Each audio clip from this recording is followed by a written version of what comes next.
भेजाऊँ या नहीं भेजाऊँ? यही वाला ग्रुप है ना?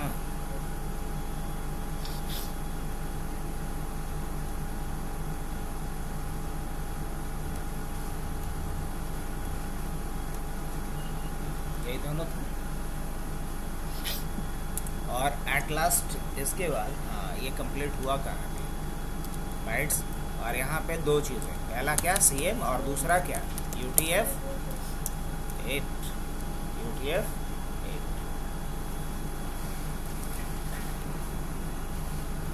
पहला CM और दूसरा क्या UTF।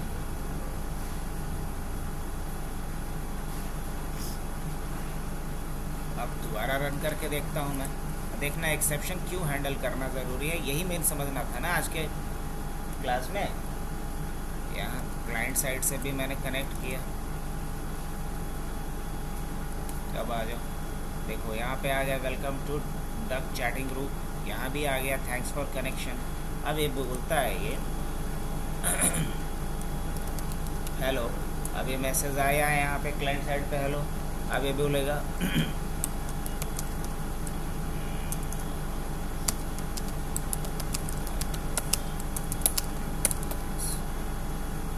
अब यहाँ से मैसेज आया क्लाइंट साइड का यस ये .8 अब यहाँ मैसेज आ गया। अब ये क्या लिख रहा है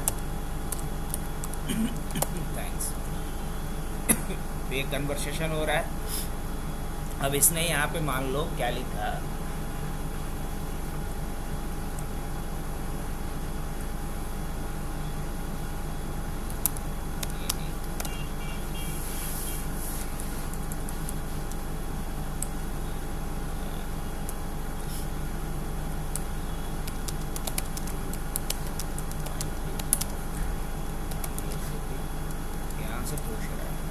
अब ये कुछ जवाब नहीं दिया, क्लाइंट ने कोई जवाब नहीं दिया। क्या किया, यहाँ से डायरेक्ट एप्लीकेशन क्लोज कर दिया। अब जैसे ही क्लोज करेगा तो यहाँ एक्सेप्शन अकर्ड होगा और आखिरी लाइन का कोड मेरा चलेगा भी नहीं, सडनली प्रोग्राम एंड हो जाएगा।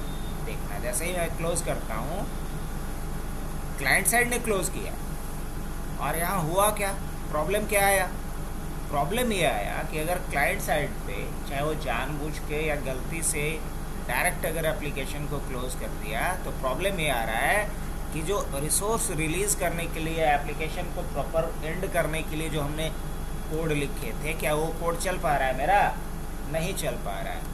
देख रहे हो, क्या ये पैटर्न प्रिंट हुआ? क्या ये हुआ? नहीं, कुछ भी नहीं। क्या मान लो कि मैंने यहाँ पे कुछ लिखा होता, एक message print all resources has been released. अगर मैं चाहता हूँ कि हर हाल में ये वाला लाइन चलना ही चाहिए, रिसोर्स तो रिलीज होना ही चाहिए। क्या रिसोर्स रिलीज होने दिया? नहीं। फिर से मेरी बात पे गौर करना, मैंने यहाँ सर्वर साइड वाले को रन किया, ऑलराइट, सर्वर साइड वाला रन हो गया है। क्लाइंट साइड वाले पे आता हूँ मैं, रन किया हूँ, चलिए यहाँ तक सही है। अब देखो जैसे ही इसने क्या करा, इसने लिखा कुछ भी हेलो, ये आया, क्लाइंट ने कुछ नहीं किया, अचानक से क्लोज कर दिया। क्या रिसोर्स रिलीज वाला लाइन चला? मेरा नहीं चला। तो इसी प्रॉब्लम को अवॉइड करने के लिए, ताकि जिस लाइन में एक्सेप्शन आता है या यूज़र ने कुछ गलत इनपुट कर दिया, तो उसी को टैकल करने के लिए, उसी को हैंडल करने के लिए किसका कॉन्सेप्ट दिया गया? बोल दी क्या करना है। इधर गया था, तो ये समझ में आ रही बात?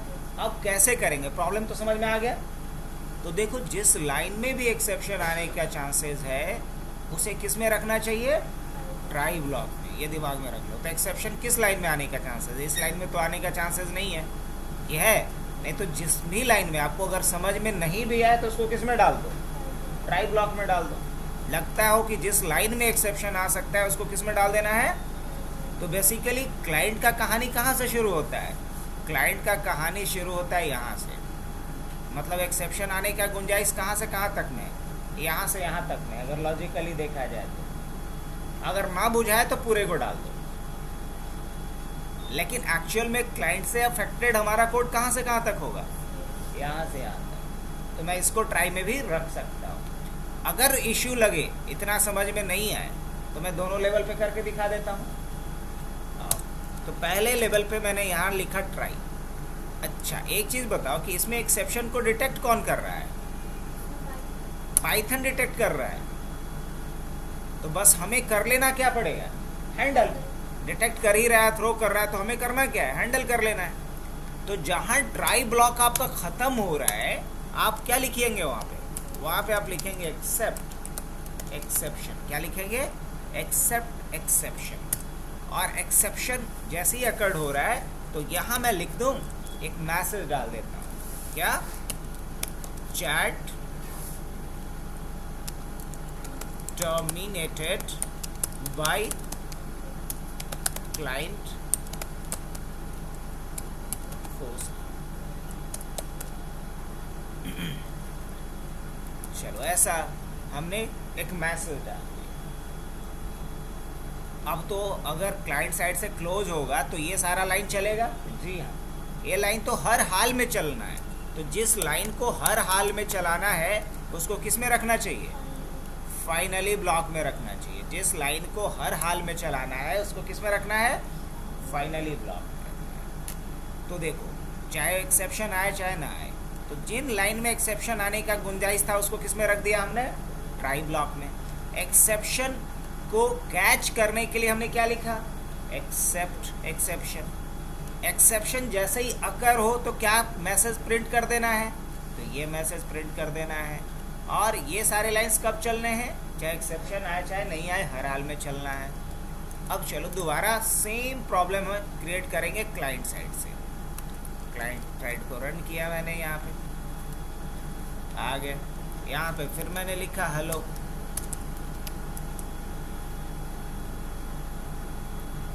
यहाँ हेलो मैसेज आया, बट क्लाइंट ने क्या किया?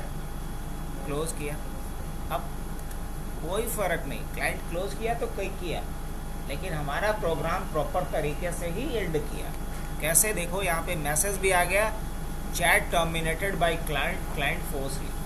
चैट को किसने टर्मिनेट किया? क्लाइंट ने, और भी फोर्सली किया। मेरा मकसद ये था कि सारा रिसोर्स रिलीज़ हुआ। जी हाँ। क्या एप्लीकेशन प्रॉपर तरीके से एंड किया? जी हाँ। तो यही चीज़ मैंने बोला था। ऑलरेडी एक्सेप्शन तो पढ़ा चुका हूँ मैं 2-3 क्लास आप लोगों को।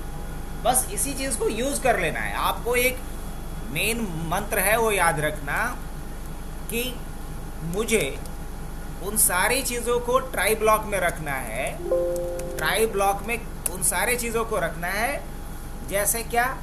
जब आप यूज़र से इनपुट ले रहे हो, है ना, गेट इनपुट फ्रॉम यूज़र, क्योंकि यूज़र तो गलत कुछ भी डाल सकता है। दूसरा क्या? ट्राई ब्लॉक में आप किसको रखो? तो ट्राई ब्लॉक में रखो जब आप क्या कर रहे हो? ओपन कर रहे हो एक्सटर्नल रिसोर्सेज को, तो भी उसको किस में रखो? आप ट्राई ब्लॉक में रखो, क्योंकि उसका अनअवेलेबल होने के चांसेस बहुत हैं। और अगर वो रिसोर्स अनअवेलेबल होगा तो समझ ही रहे हो प्रॉब्लम है। तो आई थिंक ये बात समझ में आया आप लोगों को कि नहीं?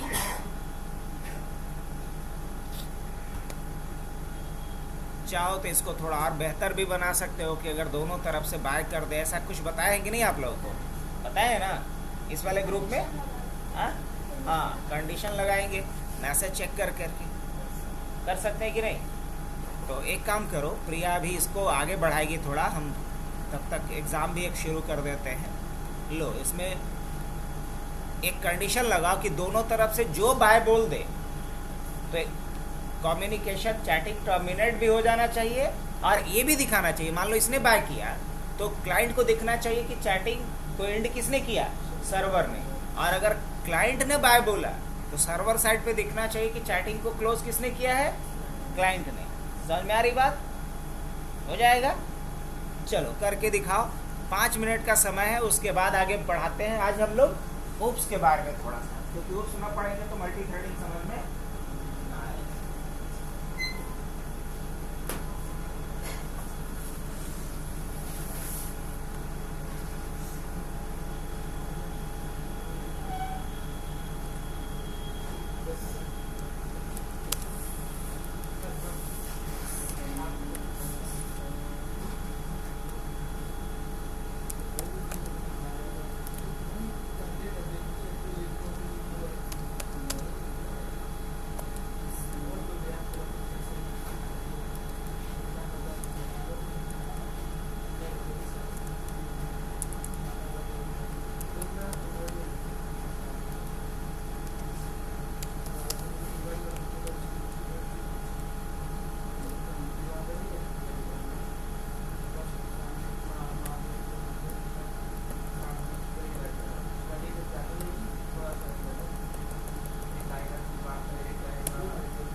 ऐसे ही सर बताया एक ऑब्जेक्ट बनाने के लिए जिसमें 1 वैल्यू होगा, 1 का मतलब ट्रू हो जाएगा, और जब भी बाय कोई बोलेगा, कोई भी SM या CM जो भी, तो बाय का वैल्यू 0 हो जाएगा। इसका मतलब प्रोग्राम टर्मिनेटेड होना चाहिए।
विंडोज़ के साथ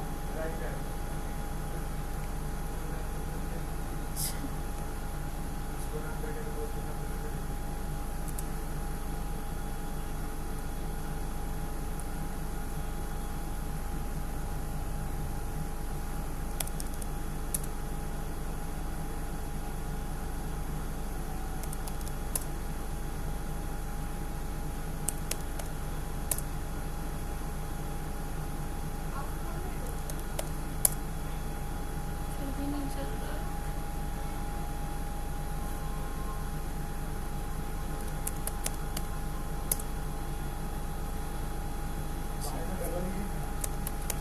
नहीं, सिर्फ अजीब।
वो ज़रूरी नहीं है, वेरिएबल का नेम कुछ भी रख सकते हैं,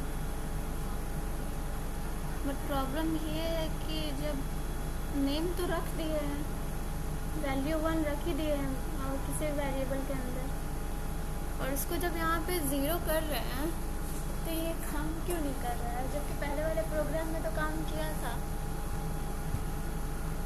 कुछ तो लग रहा है।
वाइल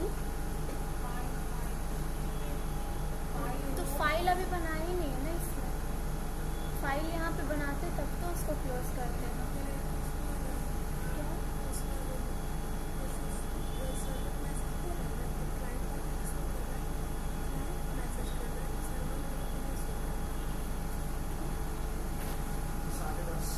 ये भी है।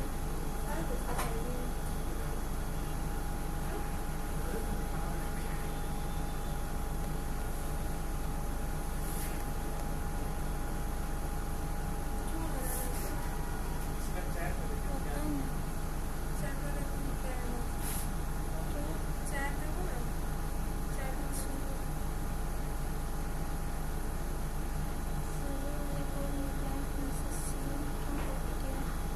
सर्वर वाले कोड में क्लाइंट मैसेज सीएम क्यों कॉपी किया?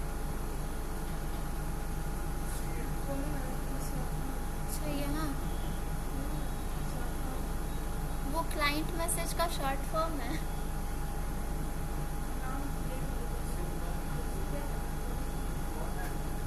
आदित्य वो क्लाइंट मैसेज वाला जो है वो शॉर्ट फॉर्म में लिखा गया है क्लाइंट मैसेज के लिए सीएम।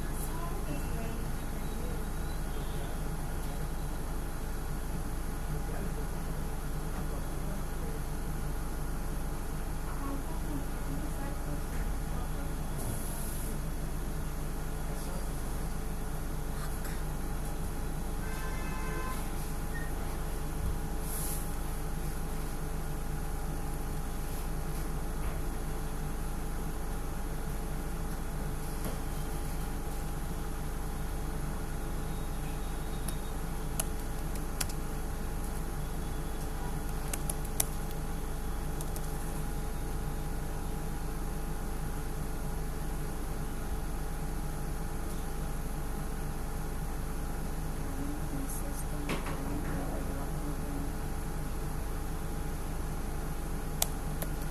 हाँ।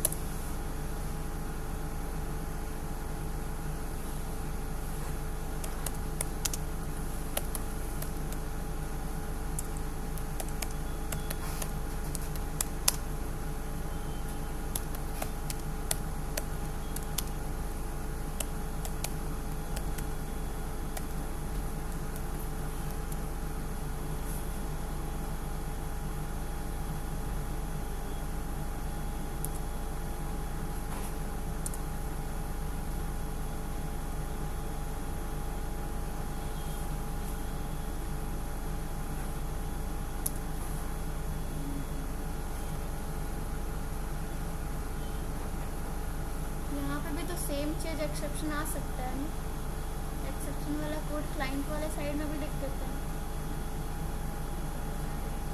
ये एक्सेप्शन वाला ट्राई ब्लॉक एक्सेप्शन वाला,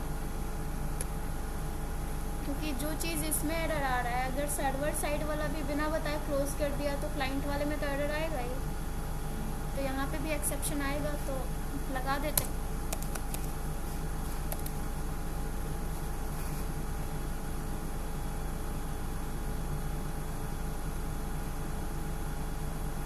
अरे यार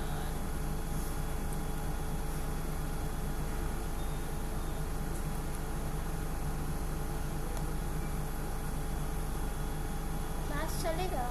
हाँ।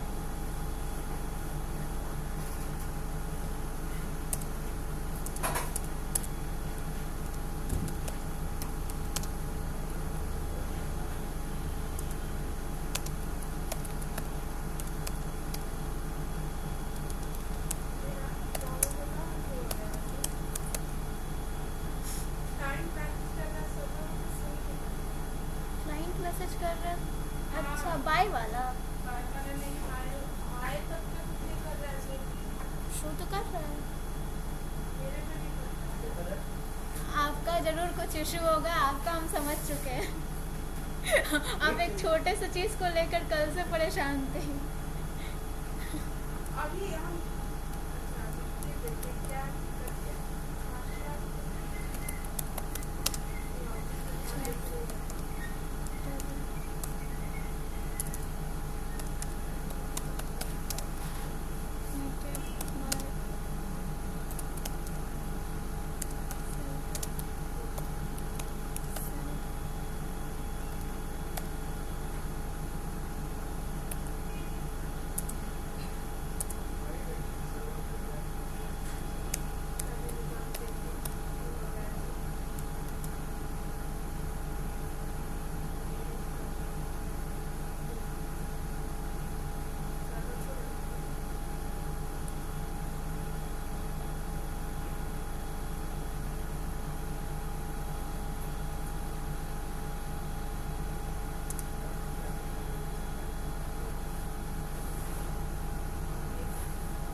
बोला तो वो क्लोज हो गया। ये AI बताया सर। आज है ना? हाँ अभी का तो कल भी हो रहा था क्लोज। कल हो रहा था बैठ रहे थे। कल आप कितने कनेक्ट थे?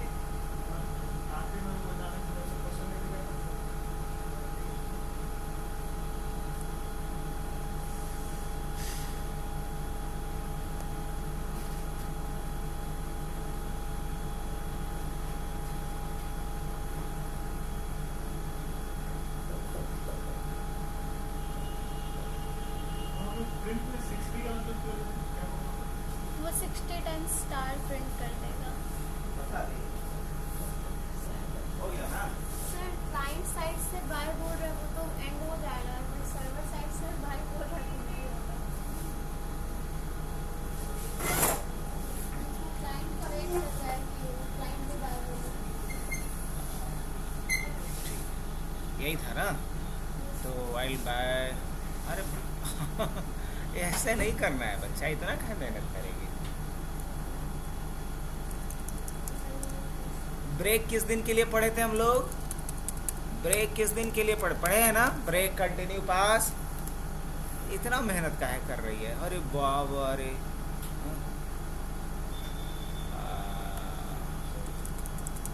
अगर यहाँ चलो ठीक है, ये भेज दिया और राइट, सब कुछ सही है।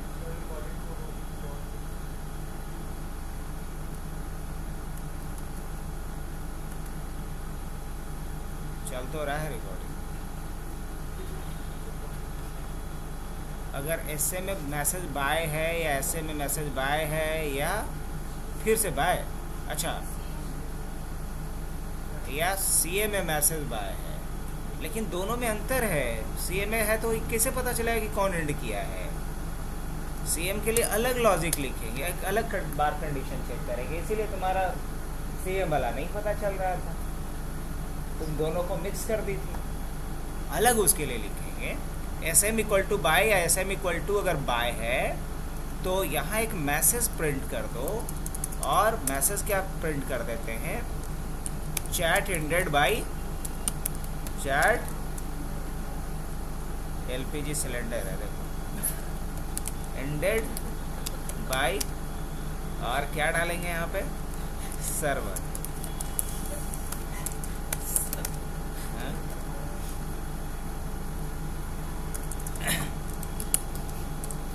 चैट एंडेड बाय सर्वर, ऐसा कुछ दे दिया मैंने। और साथ ही क्या करो, ब्रेक कर दो। ब्रेक करने से क्या होगा? लूप से बाहर कर देगा। ब्रेक करने से क्या करेगा? लूप से बाहर कर देगा। तो यही चीज़ इसको लगा देना था यहाँ पे। अब इसके साथ ही साथ ये जो क्लाइंट से मैसेज रिसीव हुआ है, इस देयर कहाँ क्लाइंट से मैसेज रिसीव किया? इस लाइन पे ना, तो यहाँ भी, और ये चीज़ें यहाँ, ठीक है, एक बार वो क्लाइंट से मैसेज रिसीव हो गया, लेकिन यहाँ भी तो करना है। क्लाइंट से जो मैसेज आया मेरे पास, तो ये भी चेक कर लो। और ये वाली बात उठा के कहाँ डाल देना ज़्यादा उचित रहेगा? यहाँ, जब भेज दिया हो उसके बाद। और क्लाइंट वाला बात यहाँ पे करेंगे हम। क्या बात करेंगे? वही लिखेंगे कि अगर एसएम मतलब सीएम का वैल्यू क्या हो? बाय हो, या सीएम का वैल्यू क्या हो? बाय हो। जनरली ऐसे लिखा जाएगा। दोनों ही कंडीशन में मैसेज क्या प्रिंट कर देना है? Chat ended by, chat ended by client, यही ना, चैट एंडेड बाय क्लाइंट। अगर ऐसा हो तो, और साथ ही साथ क्या करो? लूप से बाहर कर दो। तो लूप से बाहर करने के लिए क्या लिखा जाता है? ब्रेक। ऑलरेडी ये बातें हमने पढ़ी है, नहीं? ब्रेक कर दो। और यहाँ लिखी है क्या? हाँ लिखी ही है। यहाँ भी वही लॉजिक। अच्छा, कोई दिक्कत नहीं, कोई दिक्कत नहीं। सर्वर साइड से रिसीव यहाँ किए थे तो यहाँ लिख देंगे इफ, इतना तो दिमाग लगाइए,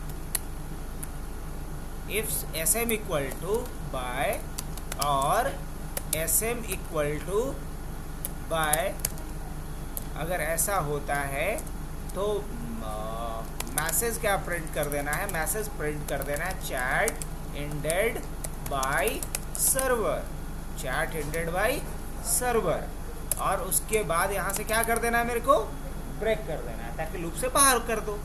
और ये क्या है,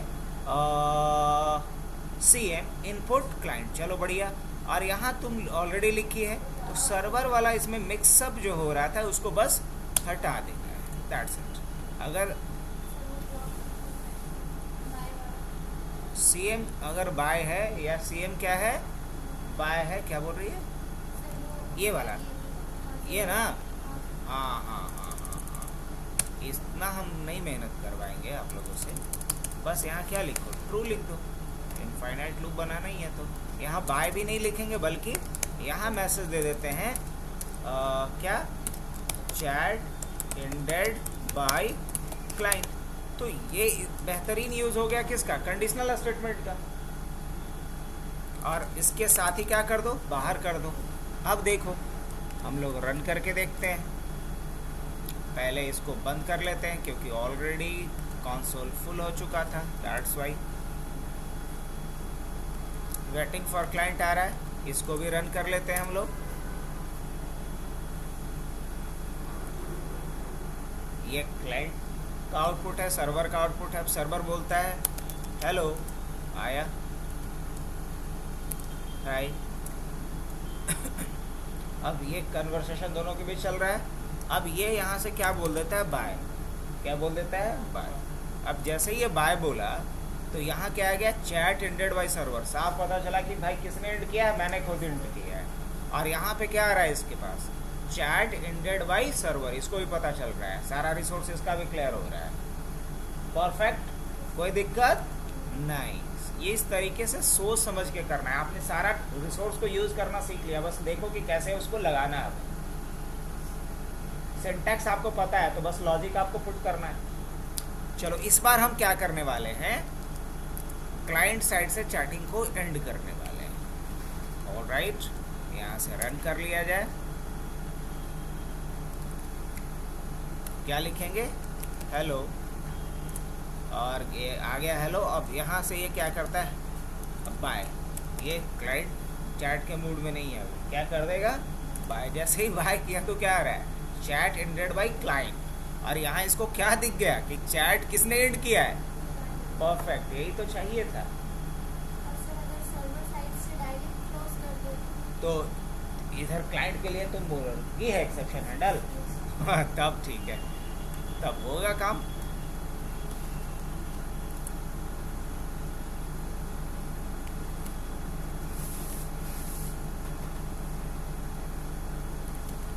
मान लो ऐसे आ गया और इसने डायरेक्ट यहाँ से क्लोज कर दिया, यही कहानी था ना, डायरेक्ट क्लोज कर दिया तो भी कहाँ दिक्कत। यहाँ पे अब आ रहा है मैसेज, क्या बात है, मैसेज वो आ रहा है जो आना चाहिए था, चैट टर्मिनेटेड, एंड नहीं किया, टर्मिनेट कर दिया है बाय सर्वर साइड।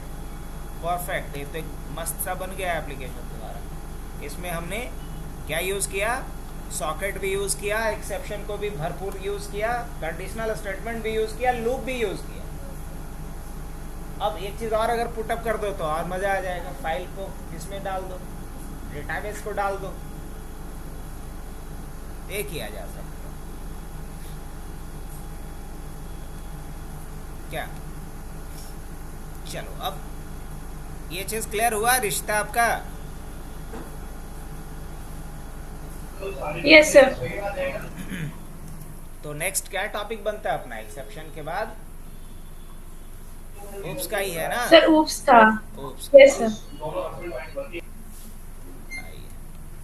तो अगर हम oops की बात करें तो बहुत ज़्यादा टाइम तो नहीं बचा है, लेकिन चलो थोड़ा हम कर लें फास्ट ट्रैक मोड में। कल आगे हम करवाएंगे oops, कल कंप्लीट हो पाएगा तब जब सब लोग अगर आ जाओगे 8:30 बजे तक, जिसका उम्मीद कम है। अभी क्या करते हैं हम लोग, बात करें oops का तो पहला क्वेश्चन तो ये बनता है कि oops है क्या।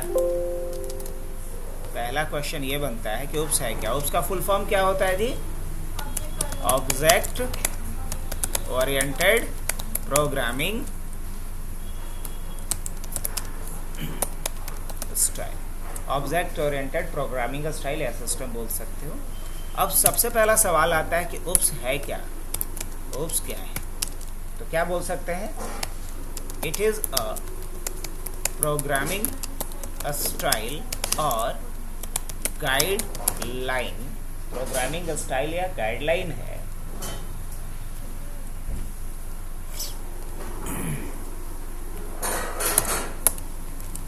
अब सवाल ये है, जब भी प्रोग्रामिंग करते हैं तो हम लोग नॉर्मली जो प्रोग्रामिंग स्टाइल की बात करें, प्रोग्रामिंग स्टाइल की बात करें या प्रोग्रामिंग पैराडाइम की बात करें, तो प्रोग्रामिंग स्टाइल बेसिकली पहला जो होता है प्रोसीजरल प्रोग्रामिंग स्टाइल होता है, दूसरा जो प्रोग्रामिंग स्टाइल होता है वो स्ट्रक्चरल प्रोग्रामिंग स्टाइल होता है, जो बहुत कम पॉपुलर है, लेकिन सबसे ज़्यादा पॉपुलर क्या है?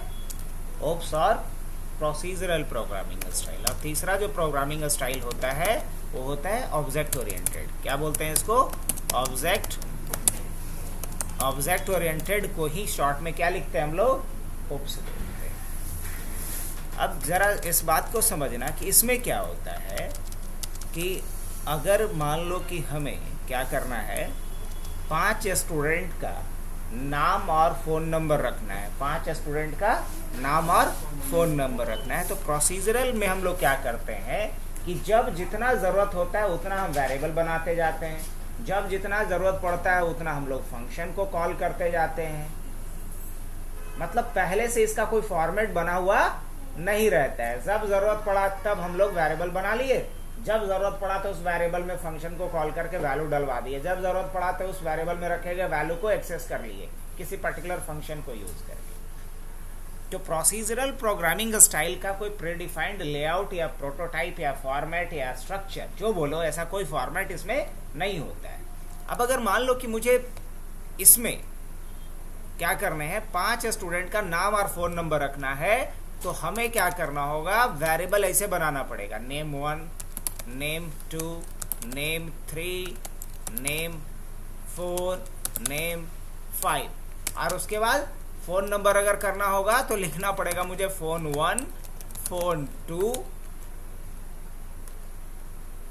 क्या किया जाए, छोड़ो।